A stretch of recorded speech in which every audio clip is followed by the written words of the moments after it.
অঙ্কিতা স্টোরির আরও একটা বড় ভিডিওতে তোমাদের সবাইকে স্বাগত। সকাল সকাল রেডি হয়ে চলে আসলাম মায়ের বাড়িতে। কর্তামশাই আমাকে নামিয়ে চলে গেল তার অফিসের জন্য। আজকে আছে ভোট জলপাইগুড়ি ডিস্ট্রিক্টের, তাই আমি এসেছি মায়ের বাড়িতে। মা জেঠির সাথে যাব ভোট দিতে। যেহেতু আমার বাপের বাড়ির খুব কাছেই ভোটের বুথ পড়ে, তাই আমি আসার পরেই মা আমার সাথে যায়। আমার বাবা যতদিন বেঁচে ছিলেন খুব সকাল সকাল গিয়েই ভোটটা দিয়ে আসতো। সবার ফার্স্ট ভোট পড়তো আমার বাবার ছিল একটাই কথা, সকাল সকাল গিয়ে ভোট দিয়ে আসতে লাগে। আমার বাড়ির প্রত্যেকটা মানুষেরই ভোট দেওয়া হয়ে গেছে। আমার জন্য বসেছিল আমারই বড় জেঠি আর আমার মা। আমি বাড়িতে আসার আগেই সেদ্ধ ভাত করে রেখেছিল মা, সেটাই কোনো রকমে নিজে খেয়ে আমাকেও একটু খাইয়ে দিল। আমি বড় জেঠি আর মা তিনজন মিলে বেরিয়ে পড়লাম ভোটের জন্য। প্রথমেই আমি ভোটটা দিয়ে বাইরে বসে আছি মায়েদের জন্য। শিলিগুড়িতে প্রচন্ড রোদ, বাইরে বেরোলেই পুরো গাটা পুড়ে যাচ্ছে। বাড়িতে এসে মা আগেই টিভিটা ছাড়লো, ভোটের জন্য কোথায় কি হচ্ছে সেটা আমরা একটু দেখছি। আজকে আরও একটা স্পেশাল কারণ আমার জন্য, কারণ এই যে ব্যাগ গোছানো হচ্ছে, মা যাচ্ছে আমার বাড়িতে। এই মায়ের ব্যাগগুলোকে ভালো মতো গুছিয়ে দিচ্ছি। যেহেতু আজকে ভোটের দিন, একটু তাড়াতাড়ি মা আর আমি দুজন মিলে বেরিয়ে যাব আমার বাড়ির জন্য। করে দুজন মিলে খাওয়াটা সারলাম। অনেক দিন বাদে আজকে মা বানিয়েছিল ডিমের বড়ার ঝোল, আমার ভীষণ ভালো লাগে খেতে। হাত ঘুম দিয়ে উঠে বিকেলে চা খেয়ে রেডি হয়ে সমস্ত জামা কাপড় গুছিয়ে এখন বেরিয়ে পড়ছি আমার বাড়ির জন্য।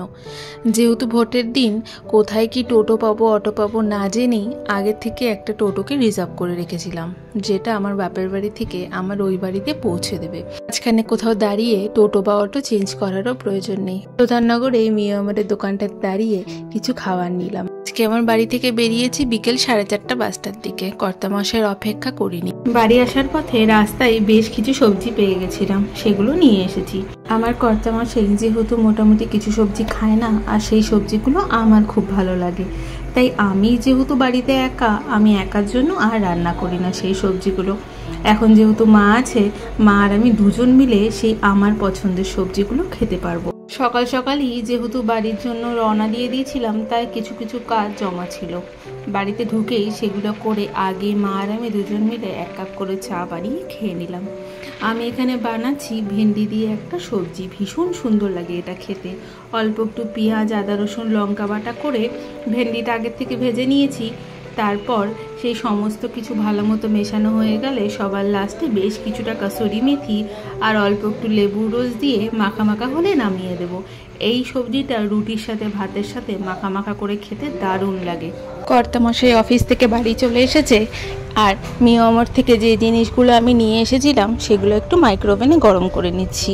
মা যেহেতু চিকেন খায় না, মার জন্য নিয়ে এসেছিলাম পনির 65, আর আমার আর কর্তামশাইয়ের জন্য নিয়ে এসেছিলাম চিকেন 65। সকালে যেহেতু কোনো কিছু রান্না করে যায়নি, তাই ভেবেছিলাম বাড়িতে রাত্রে আসার পরে পাতলা করে ডিমের ঝোল আর ভাত করব। ফ্রিজে ছিল অল্প একটু মাটন, তাই কর্তামশাই বলল কোনো ডিমের ঝোল ভাত করার দরকার নেই, মা যেহেতু বাড়িতে এসেছে, তাই তোমরা দুজন মিলে আজকে সিনেমা দেখো। আজকে ভাত রান্না থেকে শুরু করে মাংস রান্নাটাও আমি করব। তোমরা দুজন মিলে রেস্ট করো। কিছুক্ষণ বাদে দেখি মাংসটাও হয়ে গেছিল, অপরদিকে ভাতটাও বসিয়ে দিয়েছে। দারুণ সুন্দর একটা সিনেমা দেখছিলাম মা আর আমি, যেটা ছিল দাদুর কীর্তি। সিনেমাটা দেখার পরে খাওয়া দাওয়া শেষ করলাম সবাই মিলে।